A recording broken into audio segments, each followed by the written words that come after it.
नमस्कार साथियों, स्वागत है आपका साइलेंट क्लास नोट्स प्लेटफॉर्म पर। साथियों, आज के वीडियो में हम इलाहाबाद हाई कोर्ट के ग्रुप सी का पेपर देखेंगे और ये 18 दिसंबर 2022 को हुआ था। इसके मैथ के सेक्शन को हम देखेंगे और बाकी पार्ट हम पार्ट 2 में देखेंगे, जिसके अंतर्गत हम हिंदी, इंग्लिश और जीएस को देखेंगे। तो साथियों, इस मैथ के सेक्शन को देखने का सबसे बड़ा लाभ तो आपको यही होगा कि आगामी परीक्षा में आपको कैसे मैथ के क्वेश्चन हैंडल करने हैं, उससे हमको थोड़ा क्लू मिलता है। और प्रीवियस ईयर के पेपर देखना बहुत ज़रूरी होता है। इसके महत्व के बारे में मैं और क्या बात करूं। तो साथियों, दिवाली की बहुत बहुत शुभकामनाएं आप सभी को। और इस दिवाली ना सही तो अगली दिवाली सही, आप एक किसी सरकारी नौकरी के साथ आप एक बेहतरीन दिवाली बनाएं। तो साथियों, ये मौका आपके हाथों से चूके नहीं, इसको पूरा बनाएं और उसके लिए जो भी मुझसे मदद बनेगी, मैं पूरी हेल्प करने के लिए आपके साथ सदैव तत्पर हूं। तो साथियों, आज के इस श्रृंखला में हम क्वेश्चन नंबर 51 को देखेंगे और देखेंगे कि ऐसे प्रश्न को हम कैसे टैकल करेंगे। तो साथियों, क्वेश्चन नंबर 51 है और इसमें क्या दिया है कि ABC एक त्रिभुज है। ठीक है, ABC एक त्रिभुज है और जिसमें क्या है कि एक DBC का मध्य बिंदु है, यानी कि इस पे शीर्ष बिंदु से एक मध्यिका लगाई गई है। और आपको पता ही होगा कि जब मध्यिका होती है किसी त्रिभुज को, तो वो त्रिभुज को दो बराबर भागों में बांटती है, यानी कि इसका ये वाला पार्ट ये वाले पार्ट के बराबर होगा, तो ये दोनों पार्ट इसके बराबर होंगे। इसको मैं अलग से बना देता हूँ। ये त्रिभुज है, इसके ऊपर अगर कहीं मध्यिका लगाते हैं तो ये वाला जो पार्ट है वो इसके इक्वल होगा। ठीक है, इसके इक्वल होगा। अच्छा, इन्होंने एक काम और किया है कि ये तो इसके बराबर हो गया, ये भी इसके ऊपर एक और मध्यिका लगा दी है, ये कि BE है। ठीक है, एक BE मध्यिका और लगा दी है। तो सीधी सी बात है कि जो ABD है, जो ABD त्रिभुज है, ABD त्रिभुज को दो बराबर भागों में बांटेगा, यानी कि ये वाला पार्ट बराबर होंगे। तो आप ये मान के चलिए कि अगर आपके पास 4 रुपये हैं, यानी कि ABC क्या था, ABC क्या है, 4 रुपये मान के चलिए, तो उसको AD मध्यिका ने आधा कर दिया, यानी कि 2 रुपये बना दिया। ठीक है, तो 2 रुपये बना दिया AD मध्यिका ने, और BE मध्यिका ने इसको 1 रुपये बना दिया। तो इसका मतलब है कि त्रिभुज BED जो है वो आपका 1 रुपये के बराबर हो गया। ठीक है, और ये जो त्रिभुज है आपका ADC, ये 2 रुपये के बराबर है, और ABC क्या है आपका 4 रुपये के बराबर है। तो इसको इस तरीके से सेंस लेंगे तो बहुत आसानी से ये आपका ये सवाल सॉल्व हो जाएगा। तो इस हिसाब से जो विकल्प दिए हैं उनको हम देखेंगे। तो इसमें दिया है कि ABC त्रिभुज का क्षेत्रफल, अब देखिए ABC हमने क्या बताया था, 4 रुपये के बराबर हो गया, और BED जो कि 1 रुपये के बराबर था। तो ABC त्रिभुज का क्षेत्रफल BD त्रिभुज के क्षेत्रफल का 4 गुना है। तो बिल्कुल सीधी सी बात है, 4 गुना तो है ही। फिर है ऑप्शन B, ADC क्या था हमारा, 2 रुपये के बराबर था, है ना, और क्षेत्रफल BED त्रिभुज के क्षेत्रफल का दुगना है। तो BED क्या था, 1 रुपये के बराबर था। तो सीधी सी बात है कि ये आपका ऑप्शन A और B दोनों सही है। फिर देखते हैं कि ADC जो कि क्या था आपका, ADC जो था 2 रुपये के बराबर था। ADC त्रिभुज का क्षेत्रफल BED त्रिभुज के क्षेत्रफल का 4 गुना है। तो BED त्रिभुज का यानी कि 1 का नहीं साहब, 2 गुना है, इसमें तो 4 गुना दिया है, तो ये ऑप्शन C गलत हो जाएगा। अब देखते हैं ABC त्रिभुज का क्षेत्रफल BED त्रिभुज के क्षेत्रफल का दुगना होगा। ये अब देखिए ABC क्या है, ABC 4 रुपये के बराबर है, और जो BED था वो 1 के बराबर था, तो वो तो 4 गुना होना चाहिए था, ये तो दो गुना लिखा हुआ है। तो आपके ऑप्शन C भी गलत था और D भी गलत हो गया। ऑप्शन A और B दोनों सही है। तो ये जो है आपका आंसर हो जाएगा 1, केवल A और B। अगला प्रश्न देखते हैं हम कि साधारण ब्याज की दर से कोई धनराशि 5 वर्ष में 1350 रुपये जाती है और 8 वर्ष में 1620 रुपये जाती है, तो वह धनराशि कितनी है। तो देखिए ऐसे सवालों को हैंडल करते हैं जब समय दे रखा हो T1 T2 और धनराशि दे रखी हो, तो ऐसे सवाल के लिए ऐसे करते हैं। इसका बहुत ही आसान ट्रिक है और ये देख लीजिए। देखिए 8 ईयर में कितने रुपए, 1620 रुपये, और 5 ईयर में कितना हो गया, 1350 रुपये मिलते हैं। ठीक है, 50 रुपये हो जाते हैं। तो 3 साल में कितना हो जाएगा, 3 साल में कितना हो जाएगा, 270 रुपये। तो 1 साल में कितना होगा, 1 ईयर में कितना होगा भाई, 90 रुपये होगा कि नहीं होगा, 3 का डिवाइड हो जाएगा, इसमें 90 रुपये हो जाएगा। तो भाई देखिए अब 1 साल में हो गया 90 रुपये। अब हम अगर इसको ले लें तो 5 साल में कितना ब्याज होगा, ब्याज मालूम पड़ जाएगा। 5 साल का कितना हो जाएगा, 5 45, यानी कि 450 रुपये। ठीक है, इसको मैं अलग कर देता हूँ। जब 1 साल में आपका कितना ब्याज हो गया था, 90 रुपये निकल के आ गया, तो 5 साल में कितना निकल के आ जाएगा ब्याज, 200, 5 45, सॉरी 5 45, 450 रुपये। ठीक है ना। और 5 वर्ष में धनराशि कितनी हो गई है, 1350। तो अब इसमें 1350 में 450 तो ब्याज ही ब्याज है। ठीक है, 450 तो ब्याज ही है। तो इसका जो मूल धनराशि होगी वो कितनी होगी, ये आप माइनस करेंगे तो 900 रुपये निकल कर आएगी। ठीक है, तो आपका जो ऑप्शन होगा वो 1 ठीक हो जाएगा। देखिए ऐसे प्रश्नों में ज़्यादा समय नहीं लगता है, बशर्ते कि आपको ट्रिक पता हो तो। अब आपका अगला प्रश्न जो है वो क्या है कि दो संख्याओं का लघुत्तम समापवर्त्य 495 है और उनका महत्तम समापवर्त्य यानी कि HCF 5 है। दो संख्याओं में 10 का अंतर है, तो वो दोनों संख्याएं कौन सी है। तो आपको पता ही होगा कि LCM इंटू HCF, ठीक है, इजिकल टू क्या होता है, नंबर 1 इंटू नंबर 2। ठीक है, तो अब नंबर तो आपको पता ही नहीं है, फिर कैसे करेंगे हम। तो देखिए HCF तो दे रखा है ना, अगर वो एक नंबर जो नंबर 1 है यानी कि पहली संख्या और दूसरी संख्या का मल्टीप्लाई आपके LCM और HCF के मल्टीप्लाई के इक्वल होता है, तो आपने LCM का मल्टीप्लाई किससे किया, अगर आपने LCM का मल्टीप्लाई किससे किया है, HCF से, और संख्या एक को हम क्या बन सकते हैं, आपको HCF पता है 5, तो हमने पहली संख्या मान ली हमने 5xy। ठीक है, और दूसरी संख्या हम क्या मान लेंगे, 5y मान लेंगे। ठीक है, तो अब क्या होगा कि ये हो जाएगा आपका 25x। ठीक है, ये 5x इंटू 5y तो हो जाएगा 25xy। ठीक है, 25xy। अब 25xy होगा तो xy का जो मान निकल के आएगा वो कितना निकल के आएगा, अगर आप 25 का डिवाइड करके देखेंगे, देखिए 5 से 5 कटा, ठीक है, और इस 5 से 495 कटेगा, 90 टाइम्स आएगा, तो xy का जो मल्टीप्लाई आएगा वो आएगा 99। अब इसके दोनों फैक्टर कर लीजिए, तो एक आएगा 11 और एक आएगा 9। अब देखिए इस 11 में अगर आप इसी HCF का मल्टीप्लाई कर देंगे तो 11 इंटू 5 कितना हो जाएगा आपका 55, और 9 इंटू 5 हो जाएगा 45। तो आपका आंसर आएगा 55 और 45। ठीक है, क्या आएगा, 55 और 45 किस में है, ये है आपका क्वेश्चन नंबर 3 में। फिर आपका एक अगला प्रश्न है कि क्वेश्चन नंबर 54 देखेंगे कि 15 किलोमीटर प्रति घंटे की चाल से टहलते हुए कोई बालक अपने स्कूल 20 मिनट देरी से पहुंचता है। अगली बार वह अपनी चाल 5 किलोमीटर प्रति घंटे, देखिए कितने मिस्टेक है, किलोमीटर प्रति घंटे बढ़ा लेता है तो वह 5 मिनट देरी से पहुंचता है। तो घर से उसे के स्कूल की दूरी कितनी होगी।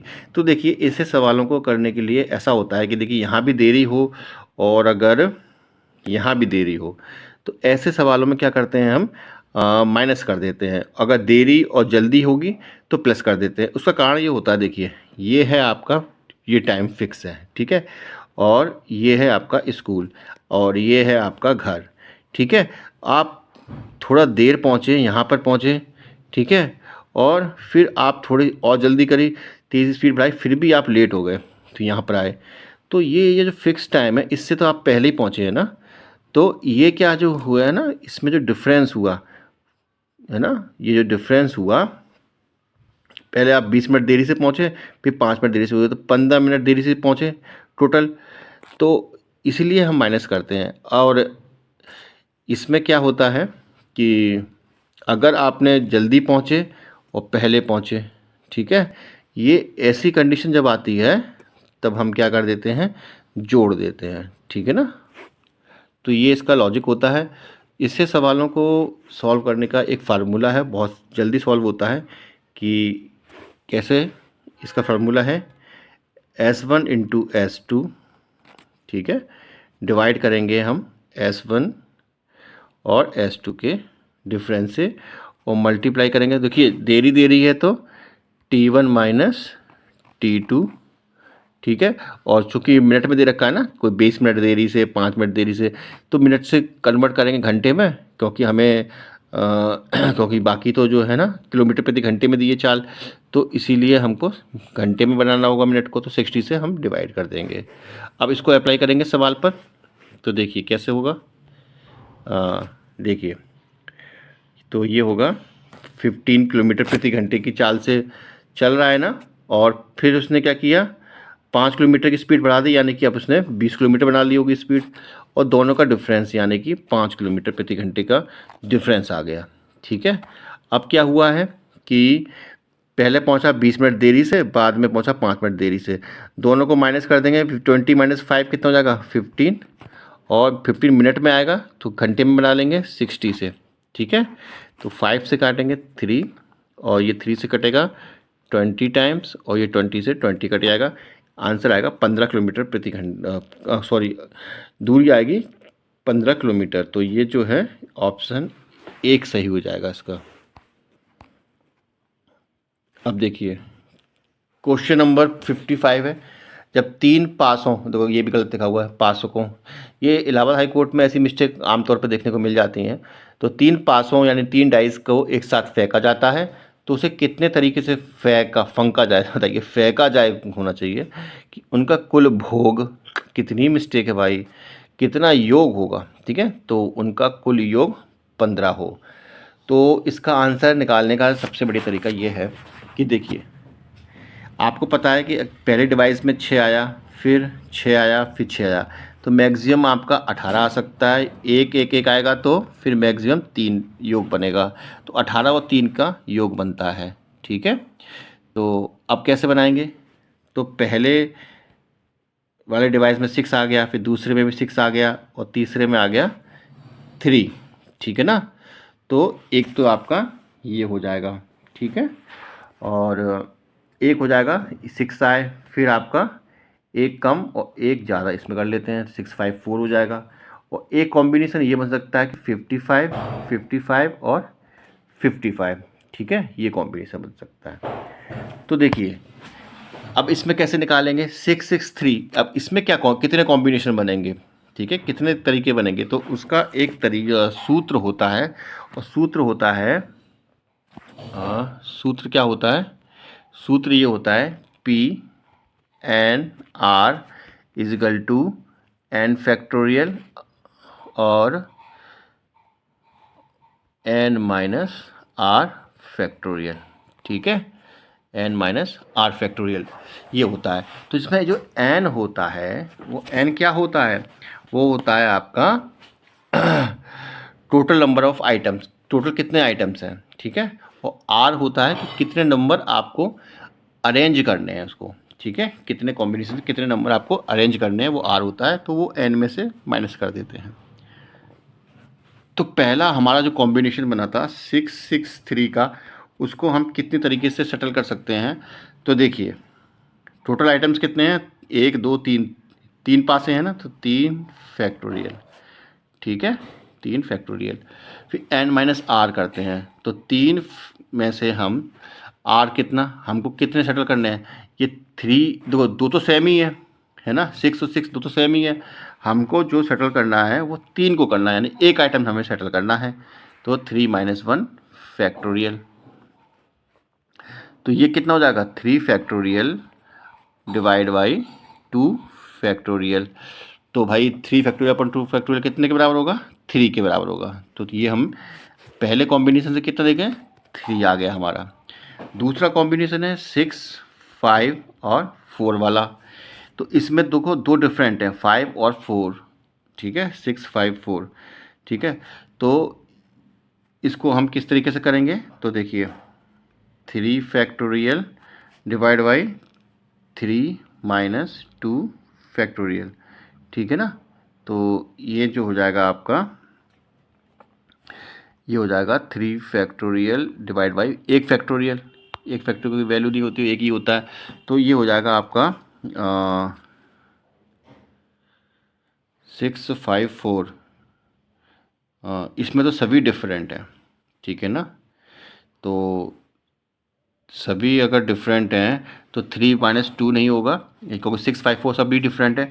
3 माइनस 3 होगा तो 0 फैक्टोरियल होगा, और 0 फैक्टोरियल होता है 1 के बराबर। तो ये हो जाएगा आपका 3 फैक्टोरियल अपॉन 1, यानी कि 3 इंटू 2 इंटू 1 यानी कि 6, ठीक है। 6 तरीके से 6, 5, 4 को अरेंज कर सकते हैं। और आपका अगला क्या था, 5, 5, 5, 5, 5, 5। अब इसमें कोई नंबर डिफरेंट है ही नहीं, जैसा ये 5, 5, 5 है, इसको कैसी भी आगे पीछे कर लो उनको, रहेगा 5, 5, 5। तो इसको तो वही एक ही तरीके से हम हैंडल कर सकते हैं। तो देखिए पहले कॉम्बिनेशन से 3 तरीके से, दूसरा कॉम्बिनेशन था 6, 5, 4 का, उसको हम 6 तरीके से, और 5, 5, 5 को हम एक ही तरीके से अरेंज कर पाएंगे। तो टोटल हम 10 तरीक़ों से इसको अरेंज कर सकते हैं, और इसका जो आंसर आएगा वो आएगा 3। देखिए साथियों, इसको समझना बहुत ज़रूरी है, थोड़ा समय लगेगा, लेकिन मैं आपको पूरी बात समझाऊंगा। इसमें आपको धैर्य नहीं खोना है कि सर बहुत स्लो बता रहे हैं, ऐसा कुछ नहीं है। आपको बात समझ में आनी चाहिए, ठीक है ना, कि कैसे हमने इसको टैकल किया है। क्वेश्चन नंबर 56 को हम देखेंगे, और 56 में क्या है कि वह सबसे छोटी संख्या क्या है जो 3, 5, 6, 8, 10 और 12 से भाग देने पर 2 शेष बचता है, और वह 13 से पूरी तरीके से डिवाइड हो जाती है। तो देखिए इसका जो एलसीएम आएगा 3, 5, 6, 8, 10, 12 का, वो आएगा कितना, 120, ठीक है। और अगर 120 के मल्टीपल करेंगे हम, यानी कि हम अगर ये करते हैं 120 इंटू 6 इजिकल टू कितना होगा आपका 720, ठीक है ना। और रिमाइंडर क्या बच रहा है 2, तो इसमें 2 जोड़ेंगे तो कितना हो जाएगा 722, 722। फिर दूसरा मल्टीपल देखते हैं हम, ये 120 का 7 से मल्टीप्लाई करेंगे तो कितना आएगा आपका 840, ठीक है। कितना आएगा 840, 2 और जोड़ेंगे तो हो जाएगा 842, ठीक है। तो कहने का मतलब है 722 मिल गया और 842 मिल गया। फिर अगला मल्टीपल देखेंगे 120 इंटू 8 वाला, तो इसमें क्या बनेगा आपका, इसमें बनेगा 960, ठीक है, 960। और 2 और जोड़ेंगे तो क्या हो जाएगा 962। तो हमको कौन कौन से नंबर मिल गए 722, ठीक है, इसमें दिया हुआ 722। फिर क्या है आपका 842, ठीक है, 842 और 962। 961 की तो बात ही नहीं हो रही है, तो 3 तो होना ही नहीं है, या 3 कॉम्बिनेशन मिल गए। अब 1 to 4 में से कोई एक हो सकता है। अब आपको ये चेक करना है कि इसमें 13 से डिवाइड कौन सा होगा। तो देखिए 13 से डिवाइड होगा आपका 962 वाला, तो क्वेश्चन 4 हो जाएगा। और ये नहीं होगा, ना दूसरा होगा, 842 भी नहीं होगा 13 से डिवाइड, 722 भी नहीं होगा, 962 हो जाएगा, और आपका आंसर आ गया 56 का। अब देखेंगे अगला प्रश्न। प्रश्न ये बहुत टिपिकल प्रश्न है, लेकिन डोंट वरी, हम इसको भी हैंडल करेंगे। देखो अभी तक आपने ये पढ़ा होगा कि a plus B plus C बराबर 0, तब क्या होता है A cube plus B cube plus C cube बराबर 3ABC, ठीक है, 3ABC होता है ना। तो देखिए सिमिलरली हमको वैसे ही करना है कि देखिए अगर x की पावर 1/3 है प्लस y की पावर 1/3 प्लस सॉरी इसमें माइनस होगा, ये माइनस क्योंकि 0 जेड है ना, जेड को हम इस तरफ ले आएंगे तो ये हो जाएगा जेड की पावर 1/3 इक्वल बन जाएगा 0 के, ठीक है ना। अब क्या है कि अगर ऐसी फॉर्म बनेगी तब हमारा इक्वेशन क्या बनेगा, तब बनेगा x plus Y minus z is equal to minus 3xyz की पावर 1/3। ठीक है। अब देखिए, अब इसका दोनों तरफ अगर हम क्यूब कर दें तो क्या निकल के आएगा? भाई देखिए, दोनों तरफ क्यूब करेंगे तो x plus Y minus Z की power 3 is equal to minus 27xyz। ठीक है। और अगर मैं इसको इस तरफ लेके जाऊं तो क्या होगा? अब ये भी 27xyz की हुए और ये भी है, तो इसका आंसर आएगा 0 के बराबर, क्योंकि ये भी क्या है 27xyz है और माइनस का, और ये माइनस का 27xyz उधर पहुंचेगा तो ये प्लस का हो जाएगा, वो माइनस का होगा, तो आपस में काट के 0 आएगा। तो इसका आंसर होगा 57 का फर्स्ट। ठीक है, तो ये भी हो गया। अब देखिए 58 क्वेश्चन हम देखेंगे कि एक्स नामक किसी व्यक्ति ने अपनी पत्नी, 2 पुत्र और 1 पुत्री के बीच कुछ रकम वितरित किया है और स्वयं के लिए कुछ धन रखा है। कुल धनराशि का 20% उसने अपनी पत्नी को दिया और इसका 22% अपने पास रख लिया और शेष धन का 60% उसने अपने पुत्रों में बांटा और शेष धनराशि अपनी पुत्री को दे दी। वह पुत्री अपने पास रखी गई धनराशि से 2940 रुपये अधिक दिया है, यानी वो अपनी पुत्री को अपने पास रखी हुई धनराशि से 2940 रुपये अधिक दिया है। तो उसने अपने पुत्रों को कुल कितनी धनराशि वितरित की है? तो ठीक है साथियों, इसको भी देख लेते हैं। देखो, मान लो कोई एक्स नाम का व्यक्ति है, उसके पास क्या है 100 रुपये हैं। ठीक है।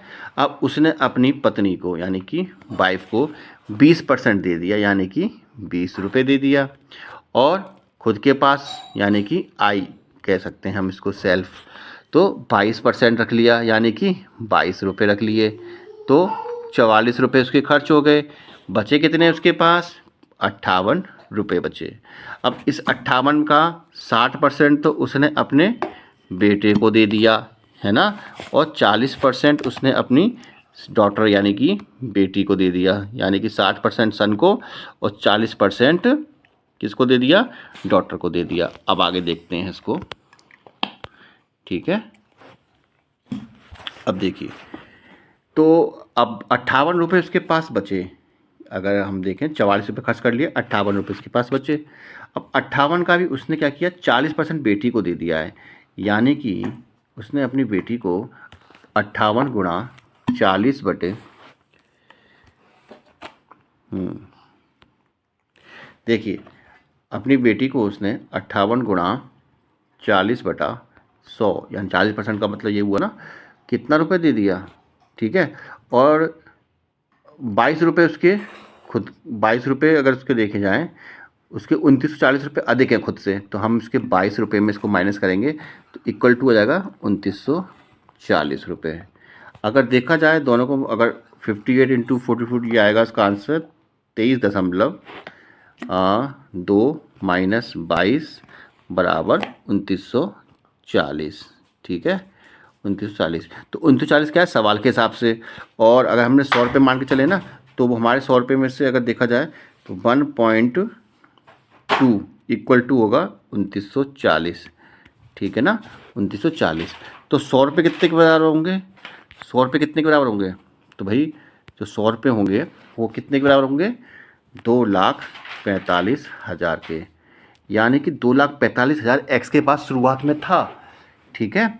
अब देखिए, उसने अपने बेटे को क्या किया है? अपने बेटे को जो यानी शेष बचे हुए 58 रुपये में से उसका 60% अपने बेटे में वितरित कर दिया है। ठीक है ना, कहने का मतलब ये है कि टोटल कितना था उसके पास? 2,45,000 का, यानी टोटल का 100 रुपये का, टोटल का 58%। ठीक है, कितना? 58% का, 58% का भी 60% अपने बेटों में दे दिया है। यही तो बनी इक्वेशन। तो इसको अब इसमें बदल लेंगे हम। देखिए, 2,45,000 गुणा 58 का हो गया, 58% का 58 बटा 100, और 60% का हो गया, सॉरी थोड़ी मिस्टेक हो रही, यही दिक्कत आती है हाथ से करने में सर। अब देखिए 2,45,000 गुणा 58/100 गुणा 60/100, ठीक है। तो अगर हम इसे काटेंगे, ठीक है, तो आएगा आपका 85,260 रुपये। तो ये आएगा ऑप्शन 2 ठीक हो जाएगा आपका, ठीक है। तो साथियों क्वेश्चन नंबर 59 को देखेंगे और ये ट्रिगोनोमेट्री का क्वेश्चन है। तो ये आपके सामने सवाल है। तो इसको करने के लिए हम क्या करते हैं, ये 7 sin स्क्वायर एक्स है, इसको भी हम कॉज स्क्वायर एक्स में बदल लेंगे तो ये आसानी से हो जाएगा। देखिए 7 है, इसमें हम करेंगे 1 माइनस कॉज स्क्वायर एक्स और plus 3 cos square x equal to 4, ठीक है। जब ये सॉल्व हो जाएगा तुम्हारा, तो जो आएगा इक्वेशन वो क्या आएगा, 7 माइनस 7 कॉज स्क्वायर एक्स और plus 3 cos square x equal to 4, ठीक है। अब उसके बाद हम अगला जो सॉल्व करेंगे, तो अगला जो बन के आएगा वो आएगा -4 cos square x equal to -3, ठीक है। और कॉज एक्स की जो वैल्यू निकल के आएगी वो क्या निकल के आएगी, 3/4 निकल के आएगी। और कॉज स्क्वायर एक्स की वैल्यू निकल के आएगी 3/4, माइनस से माइनस कट जाएगा। और कॉज एक्स की वैल्यू जो आएगी वो आएगी √3/2, ठीक है। तो x बराबर कितना हो जाएगा आपका 30 डिग्री, ठीक है। अब हमको निकल के आएगा 30 डिग्री। अब हमको पता चल जाएगा कि 10x की वैल्यू हम कैसे निकालेंगे, ठीक है। तो आपको पता होगा tan 30 का मान कितना होता है, tan 30 का मान होता है 1/√3। तो क्वेश्चन नंबर 59 का आंसर हो जाएगा 2। 60 है और 60 क्वेश्चन नंबर 60 में जो सवाल है इसको हम कैसे सॉल्व करेंगे। तो देखिए 2 बसें एक समान गति से विपरीत दिशाओं में जा रही हैं। यदि प्रत्येक बस की लंबाई 40 मीटर है और 3 सेकंड में दोनों बसें एक दूसरे को सामने से गुजरती हैं, तो प्रत्येक बस की चाल पूछी है। तो विपरीत दिशाओं में है तो क्या होगा, चाल जो होगी वो जुड़ जाएगी और जो लंबाई है वो तो जुड़ती ही है, ठीक है। और t बराबर फार्मूला होता है डिस्टेंस अपॉन स्पीड का, ठीक है। तो 3 सेकंड में ये क्रॉस कर रही है और डिस्टेंस 40 मीटर की बसें जुड़ जाएंगी तो हो जाएगा 80 मीटर डिस्टेंस में। और स्पीड कितनी है, स्पीड अगर हमने मान ली पहली बस की भी x मान ली और दूसरी की भी, क्यों, क्योंकि इसमें बताया है कि दोनों बसें एक समान गति से चल रही हैं। तो अगर दोनों बसें अगर x चल रही हैं तो कितनी स्पीड, दोनों की स्पीड हो जाएगी 2x हो जाएगी, ठीक है। तो जो निकल के आएगा वो आएगा x बराबर 80/3 × 2। अब ये तो मीटर प्रति सेकंड में है, तो किलोमीटर प्रति घंटे में बदलने के लिए 18/5, ठीक है। अब देखिए 3 दूनी 6 और 6 तिया 18, ठीक है। और 5 से काटेंगे 80 को 16 बार तो कितना आ जाएगा 48। तो आपका ऑप्शन 4 इसका आंसर आ जाएगा। देखिए क्वेश्चन नंबर 61 और इसमें दिया है कि ए और बी ने क्रमशः 2400 रुपये और 3600 रुपये का निवेश कर कोई व्यवसाय शुरू किया है। व्यवसाय आरंभ होने के चौथे माह के अंत में x रुपये निवेश कर सी इस व्यवसाय में शामिल हो गया। व्यवसाय आरंभ होने के 8 महीने के बाद बी ने 600 रुपये की निकासी भी कर ली है। यदि 22,500 रुपये का वार्षिक लाभ हो तो उसमें सी का शेयर 8,000 रुपये है, तो सी के द्वारा निवेश की गई रकम कितनी थी।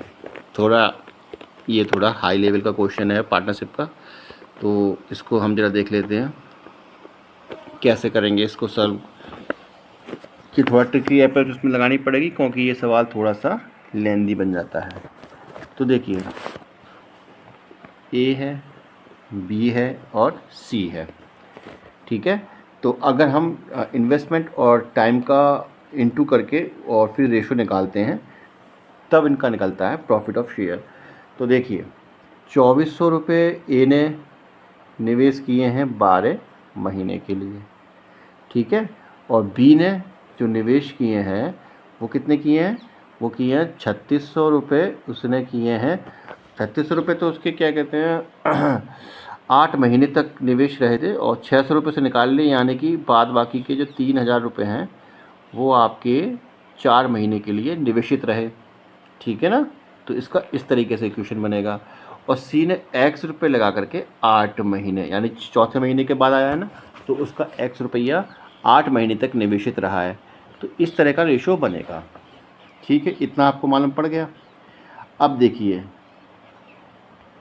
अब क्या करेंगे हम, तो सी का प्रॉफिट शेयर, ठीक है, सी का प्रॉफिट शेयर कितना होगा। तो देखिए सी का प्रॉफिट शेयर होगा उसका देखिए जो निकल कर के आया है इनका वो कितना निकल कर के आया 2400 गुणा 12, ठीक है, करीबन हो जाएगा आपका देखिए 2400 गुणा 12, एक मिनट, हाँ 2400 रुपये गुणा 12 ए का था, ठीक है। और बी का क्या था 3600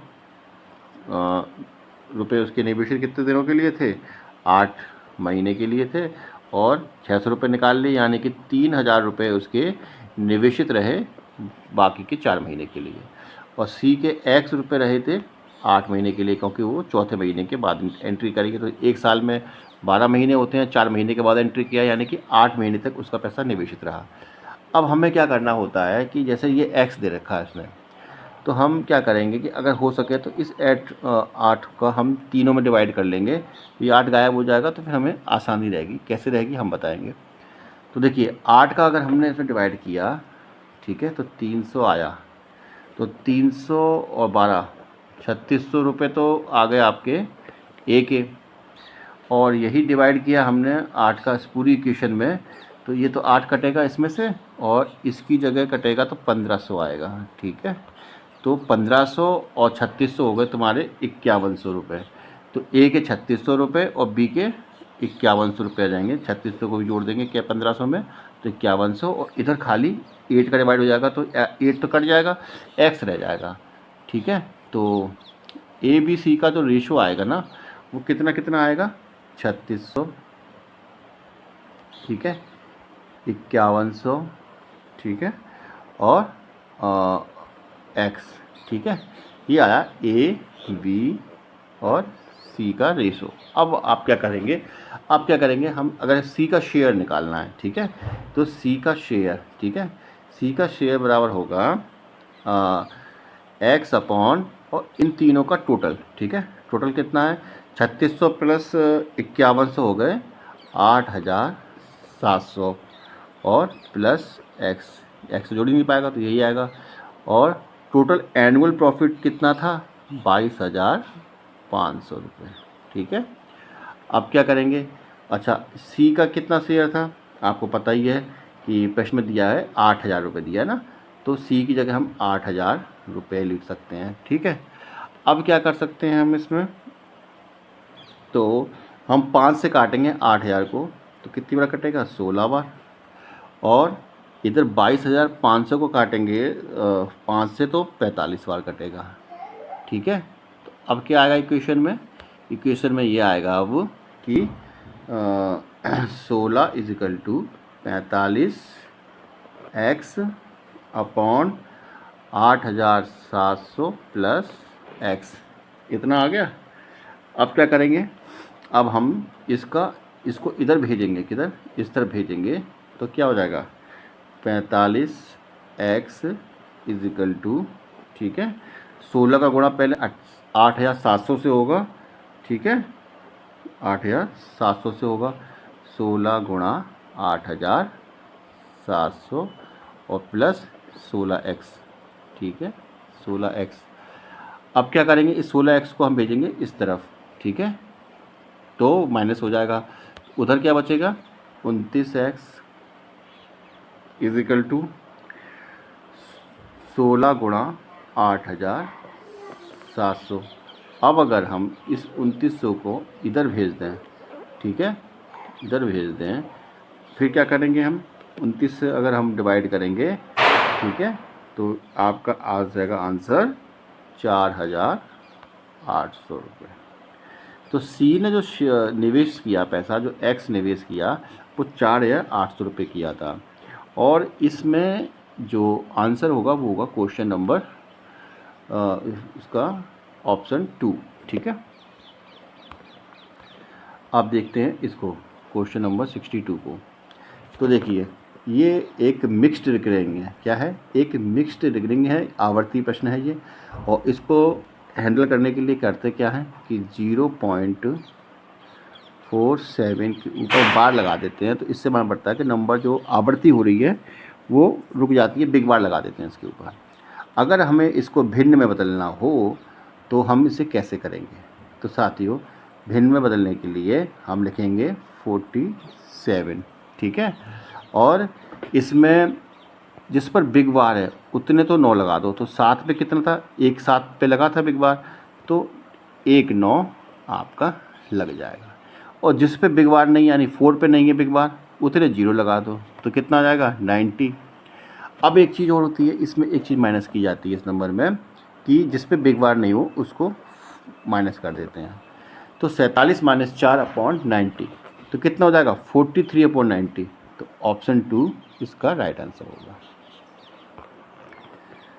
क्वेश्चन नंबर 63, ये थोड़ा सा ट्रिकी अप्रोच है। इसमें क्या है कि ये दिए गए आरेख में ABC एक असमद्विबाहु समकोण त्रिभुज है जिसका समकोण B पर है। यदि PQ और BM समांतर हो तो BM बराबर AM, तो एंगल CPQ क्या होगा।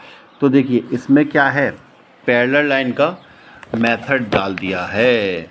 अगर आपने पैरेलल लाइन के मेथड पढ़े होंगे तो आपने पढ़ा होगा, ऐसे पैरेलल लाइन होती है तो उसके ये वाला एंगल के बराबर होगा और ये वाला एंगल इसके बराबर होगा। अंदर की बात करें तो ये वाला एंगल इसके बराबर होता है और ये वाला एंगल इसके बराबर होता है। तो इसी को लेकर के हम इसको अप्लाई करेंगे, तभी इसका आंसर आ पाएगा। तो साथियों, देखते हैं इसको। तो देखिए, ये क्या है, एक ABC क्या है, ABC क्या है, ABC एक समकोण है, ठीक है। ABC क्या है, एक समकोण है।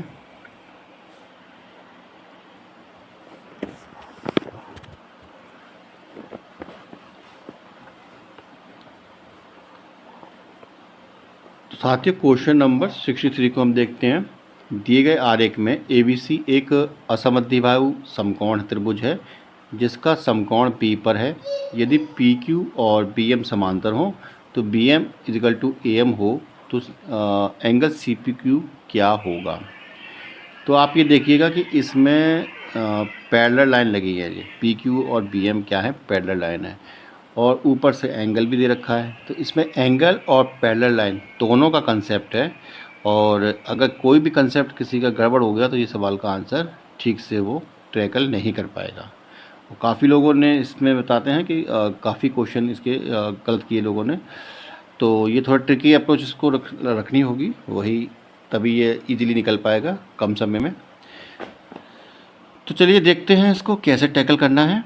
तो साथियों देखो, पहले इसमें क्या है, ये एक राइट एंगल है, बोला है ना उसने, समकोण त्रिभुज है। तो ABC क्या है, एक समकोण त्रिभुज है, सीधी सी बात। दूसरी बात, असमद्विबाहु है, यानी कि दो भुजाएं उसकी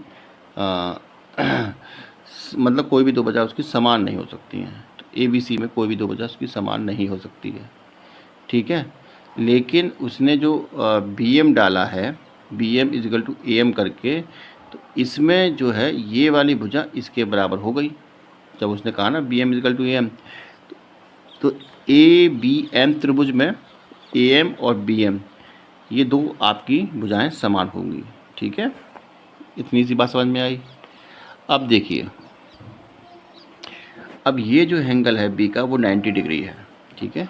ये जो एंगल है आपका बी का वो क्या है, 90 डिग्री है। अगर हम इस एंगल को यानी कि एम बी और सी को, ठीक है, एम बी और सी को अगर एक्स मान लें तो ये जो एंगल होगा वो क्या होगा, 90 माइनस एक्स होगा। यानी जो एंगल जो होगा वो क्या होगा, 90 माइनस एक्स होगा।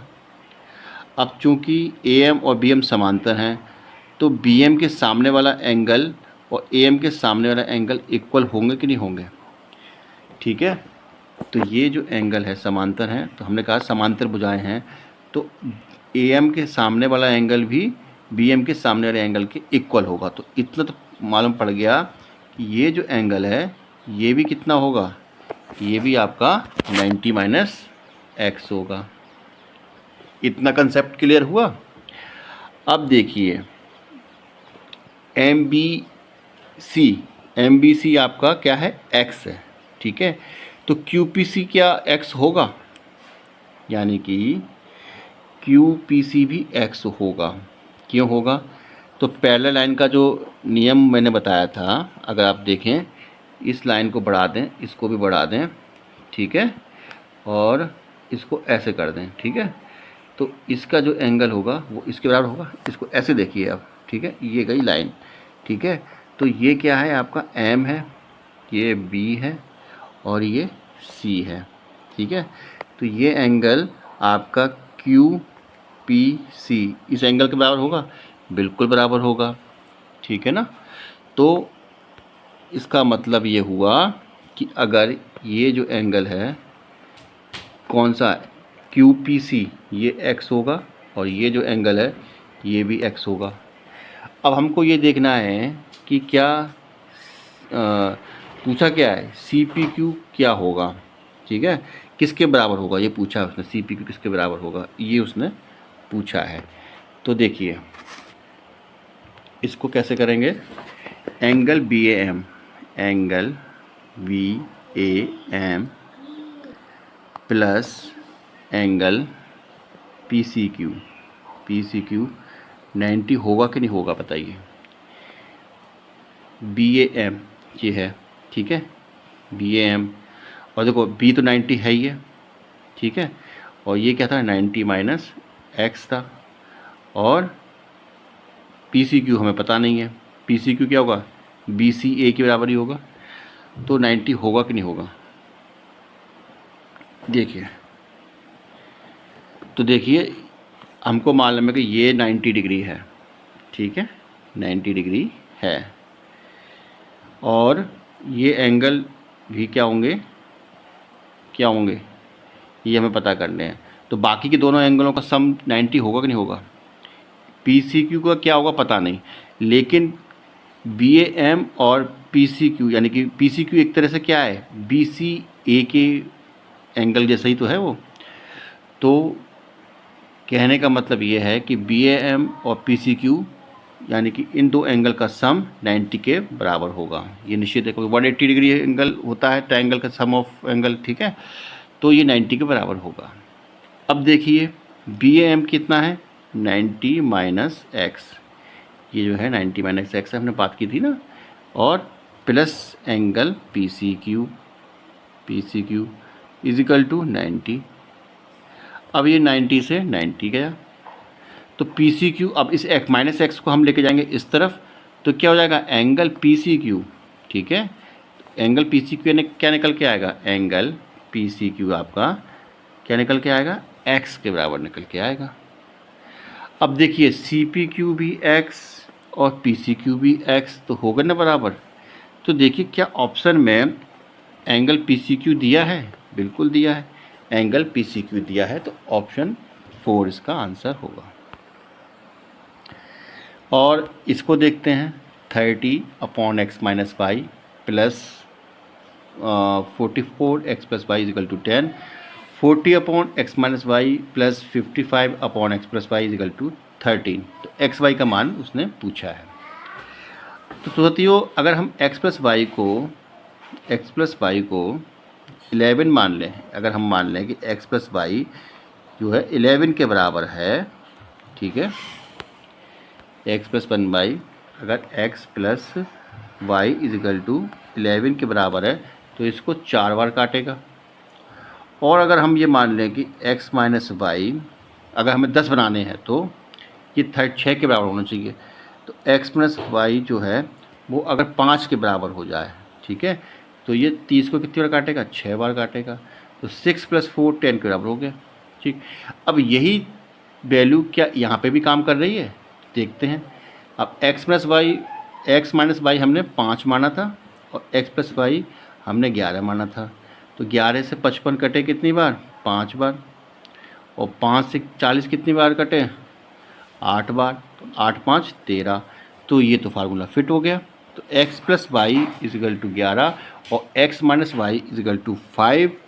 तो अगर हम इसमें जोड़ते हैं तो y कटेगा और 2x बराबर कितना आएगा आपका? 2x बराबर हो जाएगा 16 के बराबर। तो x बराबर हो जाएगा 8। तो x की वैल्यू कितनी आएगी? 8। तो फिर इसको वैल्यू रखने पे हमें y की वैल्यू मालूम पड़ जाएगी। y की वैल्यू क्या आएगी? 3। पूछा क्या है? x y। तो 8 × 3 हो गए 24। ऑप्शन 1 इसका आंसर आएगा। ठीक है, अब चलिए 65 को देखते हैं। तो 65 में क्या है? एक आदमी, ठीक है, एक आदमी एक बालक जितना कार्य कर सकता है। 4 गुना कार्य 5 आदमी और 2 बालक एक साथ मिलकर पूरा कर सकते हैं। तो एक आदमी और एक बालक कार्य करने की क्षमता का अनुपात पूछा है। तो कहने का मतलब है कि एक मैन प्लस एक चाइल्ड किसी एक काम को करते हैं, और अगर 4 गुना काम है तो 5 आदमी और 2 चाइल्ड करते हैं। ठीक है, अब इस 4 को हम इधर भेज दें और इस 1 को इधर भेज दें तो इक्वेशन क्या बनेगा? इक्वेशन बनेगा 4m plus 4c is equal to 5m plus 2c। ठीक है, 5m प्लस 2c।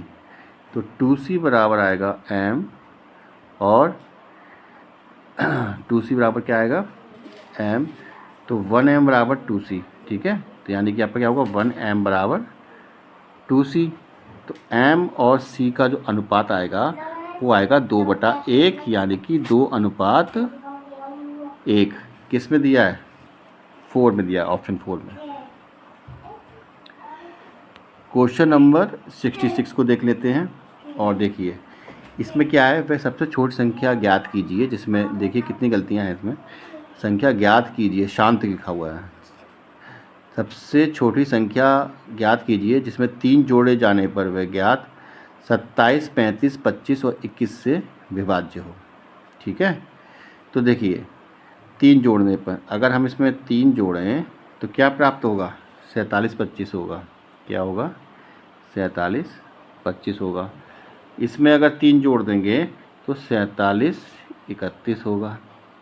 इसमें 3 जोड़ देंगे तो 47, 23 होगा। 47, 23 होगा। और इसमें 3 जोड़ देंगे तो 47, 28 होगा। ठीक है, अब आप ये देखिएगा कि 35 और 25 से विभाजित होने के लिए लास्ट की डिजिट या तो 0 हो या फिर 5 हो। ठीक है,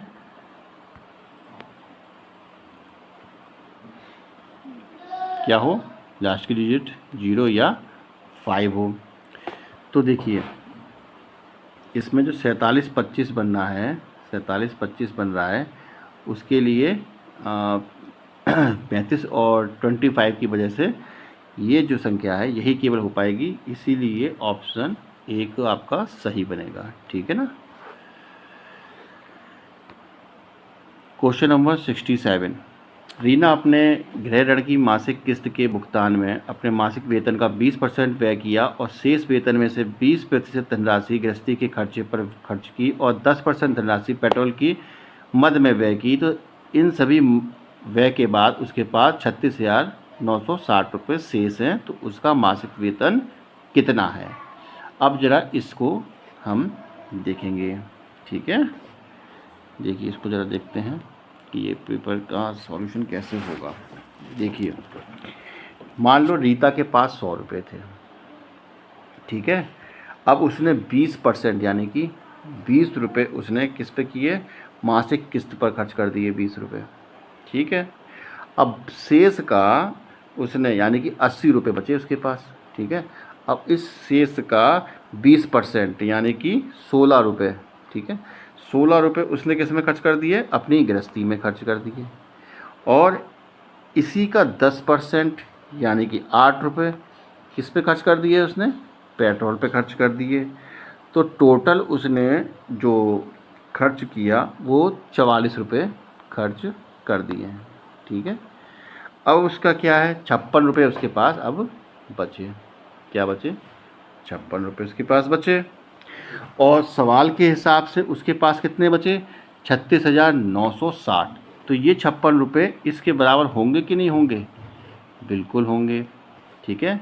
आपके जो 56 रुपये हैं वो 36,960 रुपये के बराबर होंगे। अब मासिक वेतन पूछा यानी कि 100 पूछा है, तो 100 बराबर 36,960 अपॉन 56 गुणा 100, ठीक है। अब अगर इसे हम काटेंगे तो कितना आंसर आएगा, 66, ठीक है। 66,000 आएगा, ऑप्शन सी।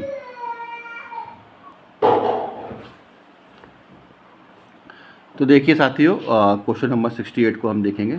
68 को देखेंगे, 4 पासों को साथ साथ उछाला जाता है तो कितने तरीके से उन्हें फेंका जाए कि इनके सभी पासों का कुल योग, कुल भोग लिखा है 23 है, ठीक है। कुल योग कितना है, 23 हो। तो देखिए 4 पासे हैं, तो अगर चारों पासों में 6 6 6 6 आएगा तो मैक्सिमम कितने आएंगे, 24 आएंगे। लेकिन चाहिए तो हमें 23, तो एक कम चाहिए। तो किस तरीके से फेंकेंगे हम, तो हम 6, एक में दूसरे में भी 6 आए, तीसरे में भी 6 आए, फिर अगले में 5 आए, ठीक है। एक ये तरीका हो गया, या तो पहले में 6, दूसरे में 6 और तीसरे में 5 आए और चौथे में 6 आ जाए, ठीक है।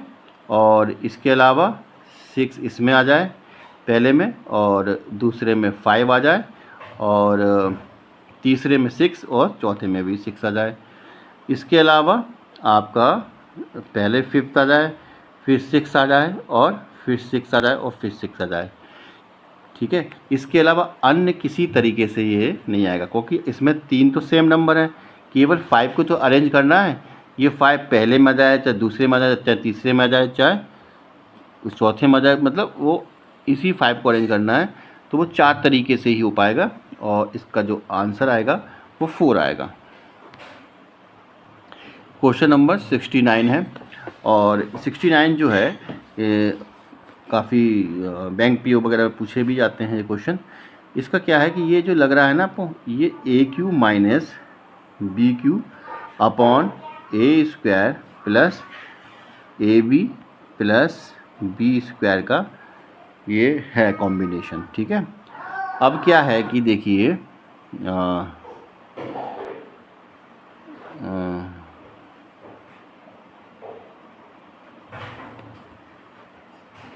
ठीक है, अब क्या करते हैं, अब आपको पता होगा कि AQ माइनस BQ का फार्मूला क्या होता है। तो AQ माइनस BQ का फार्मूला होता है A minus B A² plus AB plus B² upon A² plus AB plus B²। अब इससे ये कट जाएगा, क्या आएगा, A माइनस B। अब अगर A 0.2 है और A आपका 0.2 है, ठीक है, A आपका 0.2 है, A आपका क्या है 0.22 है, और B जो है वो क्या है 0.02 है। तो क्या होगा 0.20 आंसर आएगा, ऑप्शन 4 इसका राइट आंसर होगा। क्वेश्चन नंबर 70 को देखेंगे, और A प्लस 1/B=1 और B प्लस 1/C=1, तो ABC का उसने मान पूछा है। तो साथियों अगर आप देखेंगे इसको अब थोड़ा सा स्पेस बना लेते हैं। हाँ, अब देखिए a is equal to 1 minus 1/v। तो a इज इक्वल टू क्या होगा, p माइनस 1/b।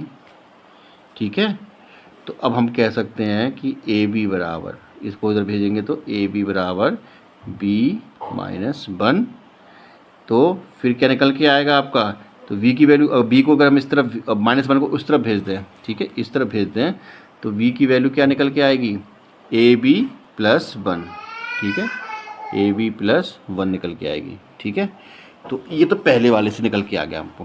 पहले वाले से क्या निकल के आ गया हमारा कि इससे क्या निकल के आ गया हमारा, b बराबर ए बी प्लस 1। ठीक है, b बराबर ए बी प्लस 1 निकल के आएगा। ठीक है, अब इसको सॉल्व करेंगे हम। ठीक है, तो इसको अगर हम सॉल्व करेंगे तो इसका क्या निकल के आएगा, इसका निकल के आएगा b बराबर c माइनस 1। आप सॉल्व करके देख लीजिएगा ये। अब देखिए b बराबर ए बी प्लस 1 भी है और b बराबर c माइनस 1/c भी है। अगर हम b की जगह इसको रख दें तो हमारी जो इक्वेशन बनेगी वो क्या बनेगी, c minus 1/c is equal to a b plus 1, a b plus 1। अब देखिएगा अगर हम c को इस तरफ भेजेंगे तो ए बी सी प्लस का c, इधर बचेगा c माइनस 1। अब c से c कैंसिल, तो ए बी सी की वैल्यू कितनी आ गई, -1। तो आपका 70 का होगा ऑप्शन 3। अब हम देखेंगे 71 को। ठीक है, चक्कर क्या है कि इसमें थोड़ा स्पेस नहीं बन पा रहा है, इसलिए, वरना तो ये सवाल इतने डिफ़िकल्ट भी नहीं आते हैं। थोड़ी सी मेहनत करेंगे तो आराम से ये आप कर ले जाएंगे। ठीक, ये भी थोड़ा सा इजी क्वेश्चन है, देखते हैं इसको। तो देखते हैं, ए ये रेशो वाला सा है और बी रेशो सी रेशो डी और रेशो ई, ये 5 नंबर्स के हम रेशो बनाएंगे। बस रेशो बना लें, बस हो जाएगा काम। देखो ए बी का रेशो है 2:1। ठीक है, और बी सी का रेशो कितना है, 1:3। ठीक है, 1:3। और सी डी का रेशो क्या है, 2:3। ठीक है, और डी का रेशो जो है वो क्या है, 1:3। ठीक है, 1:3। अब इसमें करते क्या हैं कि अगर 2:1 है तो 1 के आगे हम 1 1 बना लेंगे। ठीक है, 1 1 1। 3 के आगे भी क्या कर लेंगे हम, 3 3। ठीक है, और 1 के आगे हम 1 कर लेंगे। ऐसे ही 2 के आगे 2 2, और इधर नीचे ई की तरफ 1 1 1। ठीक है, और इधर भी 3 हो जाएगा। ठीक है, इधर जो है ना 1:2 था, डी का क्या था, 1:2 था ना, हाँ 1:2 था, तो 1 1 1। हाँ, तो ऊपर क्या आ गया आपका, 2 1 1 1 1। दूसरी वाली में आया 1 1 3 3 3। तीसरी में आया आपका 2 2 2 3 3। फिर इसके बाद आपकी चौथी लाइन में आया 1 1 1 1 2। ठीक है, अब इसको हम मल्टीप्लाई करेंगे तो जो हमारा रेशो निकल के आएगा वो क्या निकल के आएगा, वो निकल के आएगा 4:2 रेशो 6:9:18। ठीक है, अब इनको हम रख देंगे, तो ये ए का मान है तो ए की जगह 4 रख देंगे, बी की जगह 2 रख देंगे, सी की जगह 6 रख देंगे, और ई की जगह 18 रख देंगे। ठीक है, नीचे क्या है, बी की जगह 2 रख देंगे, सी की जगह 6 रख देंगे, और डी की जगह 9 रख देंगे, सॉरी इधर आएगा 9 रख देंगे, और ई की जगह 18 रख देंगे। ठीक है, ये हो जाएगा। तो जो बनेगी इक्वेशन, ठीक है, वो इक्वेशन क्या बनेगी, 4 + 2 -6 plus 18 upon 2 plus 6 minus 9 plus 18, ठीक है। तो आपका जाएगा 24 माइनस 6, ठीक है। 18, 2 और 4 को जोड़ेंगे तो 24, फिर माइनस 6, ठीक है। और नीचे क्या बचेगा, देखिए प्लस के 18 प्लस के 6 प्लस के 2 को जोड़ेंगे तो ये हो जाएगा 26, 26 माइनस 9, ठीक है। तो 24 माइनस 6 होते हैं 18, ठीक है। तो ऊपर क्या बचेंगे 18 और नीचे क्या बचेंगे 17, तो 18/17 ये आएगा ऑप्शन 2 71 का। 72, किसी व्यक्ति ने सूचीबद्ध मूल्य पर 20% छूट देकर 1500 रुपये की सूची मूल्य पर कोई सामान खरीदा है, तो उसे 1104 में, ठीक है, 1104 के निवल मूल्य तक लाने के लिए उस व्यक्ति को कितनी अतिरिक्त छूट देनी चाहिए। ठीक है भाई, तो क्वेश्चन नंबर 72 को देखेंगे कि एमआरपी कितनी पड़ी है 1500 रुपये, ठीक है। और 20% जब छूट देंगे तो वो पड़ेगी 1200 रुपये की, लेकिन उसे लेना 1104 में है, तो 96 रुपये उसे घटाने पड़ेंगे 1200 रुपये में से, ठीक है। कितने 96 रुपये उसे घटाने पड़ेंगे, तब 1104 आएगा, ठीक है। लेकिन उसने तो हमें परसेंटेज में बताना है, ठीक है भाई, इसको भी कर लेंगे टैकल। तो देखिए 1200 का हम ये कहेंगे कि x%, ठीक है, x% डिस्काउंट देने पर कितना होगा 96 के बराबर होगा। अगर 1200 का हम x% डिस्काउंट दें, x% कितना होगा 96 के बराबर होगा। तो क्या होगा, तो होगा x बराबर 96 × 100 अपॉन 1200, ठीक है, जो कितने के बराबर आएगा 100 से 100 कटा और 12 से काटेंगे 8, तो 8%, तो 72 का हो जाएगा तीसरा। क्वेश्चन नंबर 73, कोई व्यक्ति किसी वस्तु की 10% कीमत बढ़ाता है और फिर उस पर 15% छूट देने की घोषणा करता है। वास्तविक कीमत पर वस्तुतः कितनी छूट दी गई है, तो इसको हमें सॉल्व करना है। तो देखिए 100 रुपये की कोई वस्तु है, क्या है 100 रुपये की वस्तु है, 10% अगर बढ़ा दी तो कितने की हो गई 110 की हो गई, नहीं हो गई, और 15% की छूट दे दी, ठीक है। तो 110 का 15% कितना होता है 16.5 रुपये, ठीक है। तो 16.5 रुपये इसमें अगर हम कम कर देंगे, कितने 16.5 रुपये अगर कम कर देंगे तो कितने की पड़ेगी, ये पड़ेगी हमको 93.5 रुपये की, ठीक है, 93.5 रुपये की। अब उसने पूछा कि एक्चुअल कीमत पूछी है उसकी, ओरिजिनल प्राइस, ठीक है। तो देखिए 110 की तो है नहीं, वो तो एमआरपी से लगा रखी है। एक्चुअल तो उसकी जो है कीमत 100 रुपये थी और 100 रुपये से 93 पहुंची है, 93.5। तो अक्सर में देखा जाए तो 6.5% की कमी है, ना कि 15% की। तो ये होगा आपका 73 का फोर्थ 6.5%। अब देखते हैं 74 क्वेश्चन, थोड़ा टिपिकल है, इसको देख लेते हैं। 3 अनुक्रमिक विषय नहीं होगा, ये विषम संख्याएं हैं, बहुत मिस्टेक है इसमें। और 3 अनुक्रमिक सम संख्याएं हैं, सबसे छोटी सम संख्या सबसे बड़ी विषम संख्या से 9 अधिक है।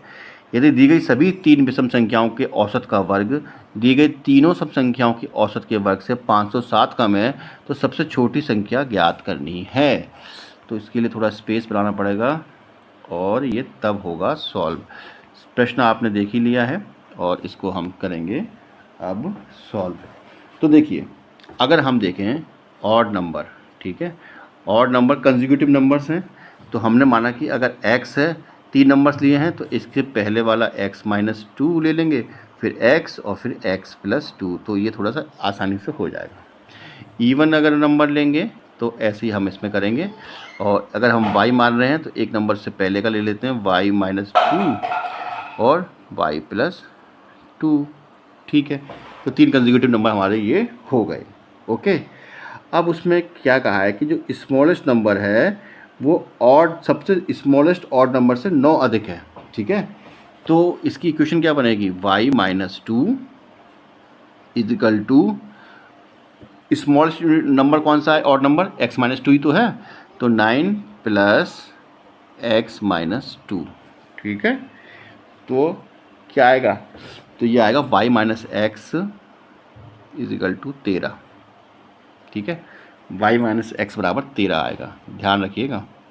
ये हमारी इक्वेशन 1 हो गई। चलिए इसे लिख लीजिए थोड़ा सा कहीं कॉपी में, तो आपको और बेहतर तरीके से समझ में आ जाएगा। और देखिए अब उसने क्या क्या कहा है कि पहले हम क्या करते हैं, पहले एवरेज निकालते हैं ऑड इवन नंबर के। अगर हम एवरेज निकालते हैं किसके, ऑड नंबर के, तो क्या होगा, पहले हम सभी संख्याओं का सम करेंगे, x माइनस 2, फिर दूसरी संख्या x है, फिर तीसरी संख्या क्या है x प्लस 2, और तीनों संख्याओं का डिवाइड कर देंगे।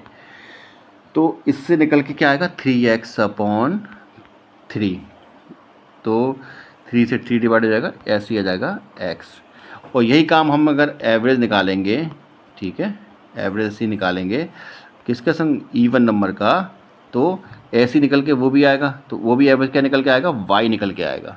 करके देख लीजिएगा। तो ऑड नंबर्स का जो एवरेज है वो x निकल के आएगा, इवन नंबर का एवरेज y निकल के आएगा। मोटा मोटी बात समझ गए होंगे आप, ठीक है। अब क्या करना है हमको, अब देखिएगा कि हमें पहले प्रश्न को देख लेना थोड़ा सा, कि यदि दी गई सभी 3 विषम संख्याओं के औसत का वर्ग, ठीक है, सभी 3 विषम संख्याओं के औसत का वर्ग दी गई तीनों सम संख्याओं के औसत के वर्ग से 507 कम है, तो सबसे छोटी विषम संख्या ज्ञात कीजिए। तो देखिए हम क्या कह रहे हैं, देखो इसमें क्या कह रहा है कि दी गई सभी 3 विषम संख्याओं का औसत, तो हमने क्या निकाला, 3 संख्या का औसत कितना निकाला था हमने, x निकाला था, ठीक है, उसका भी वर्ग कर दो, यानी कि x स्क्वायर कर दो। दी गई तीनों सम संख्याओं के औसत, यानी कि जो y की बात कर रहा है, हमारा जो हमें औसत निकाला था ना, उसका इवन नंबर्स का y निकाला था, अब उसके भी वर्ग कर दो, ठीक है, उसके वर्ग से 507 कम है। तो इक्वेशन हमारी क्या बनी, हमारी ये बनी कि एक्स स्क्वायर, ठीक है, एक्स स्क्वायर जो है, एक्स स्क्वायर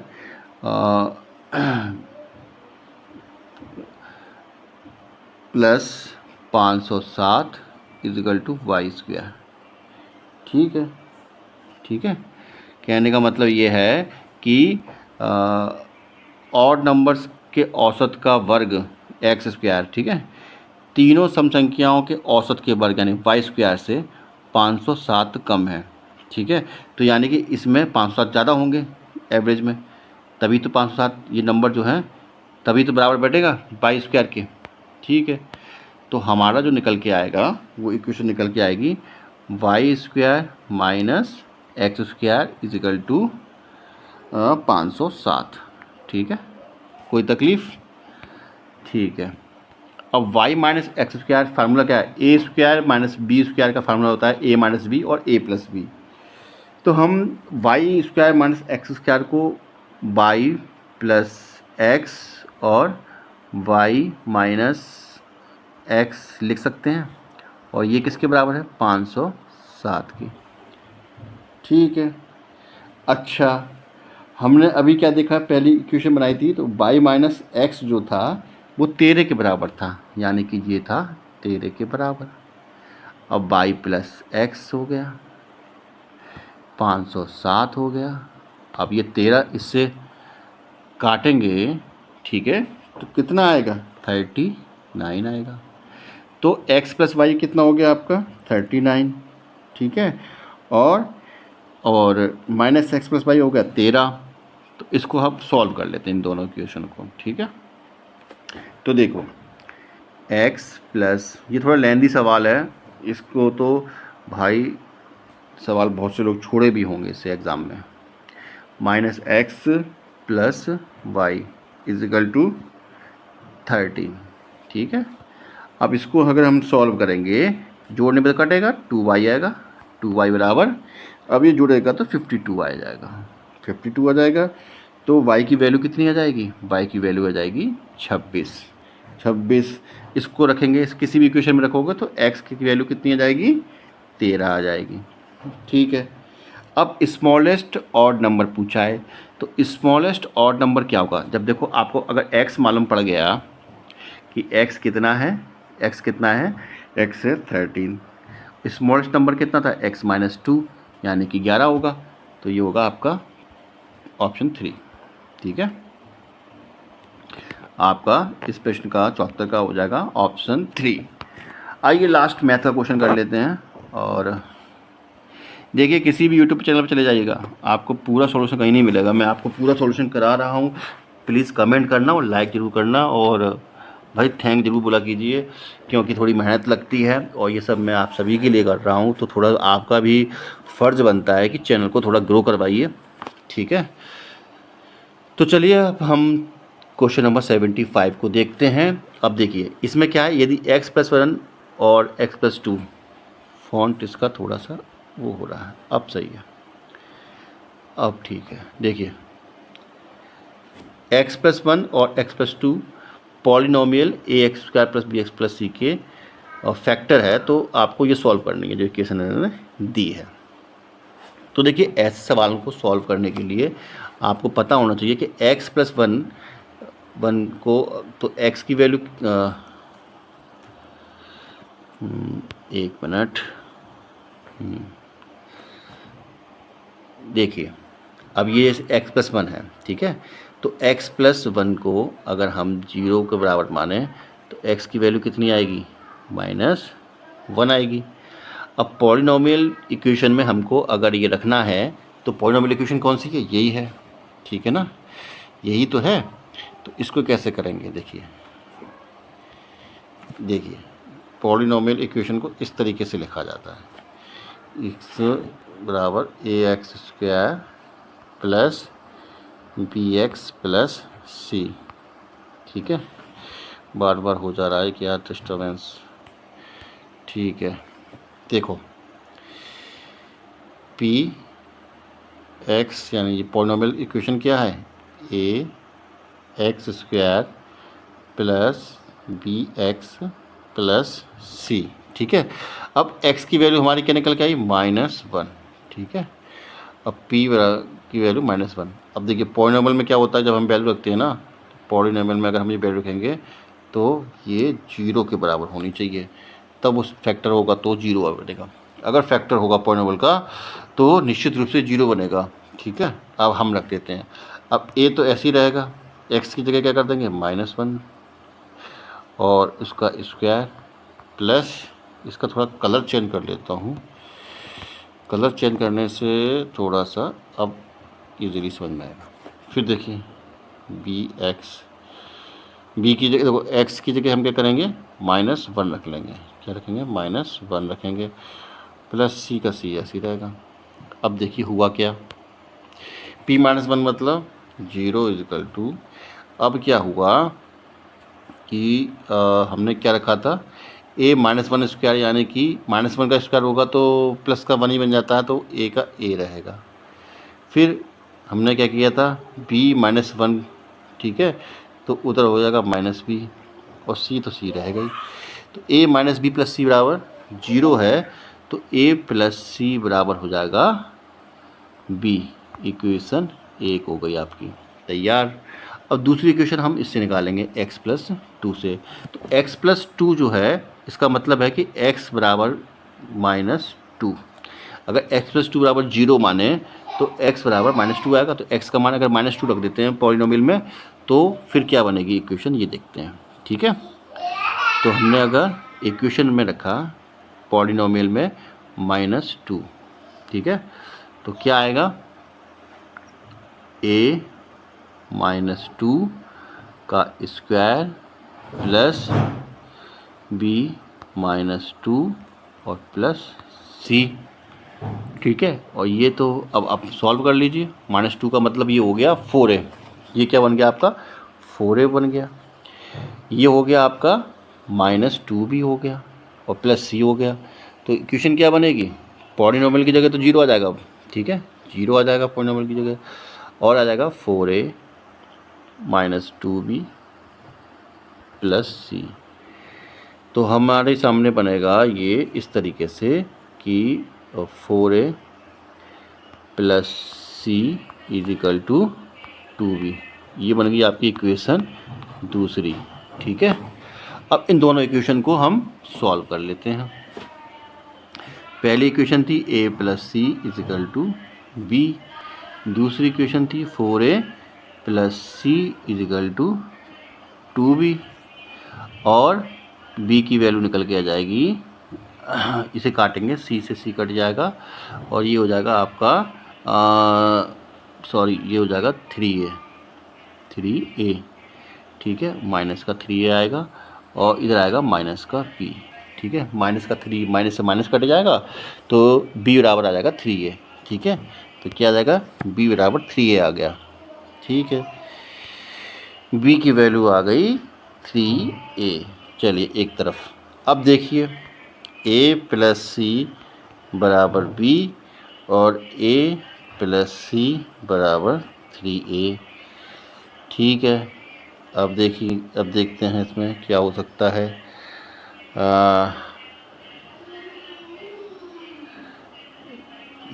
इसमें जो है b की वैल्यू, हाँ b की वैल्यू 3 आई थी ना, तो हमने क्या किया, b की जगह क्या किया है हमने, इसमें 3a रख दिया, ठीक है, a प्लस सी बराबर 3a हो गया।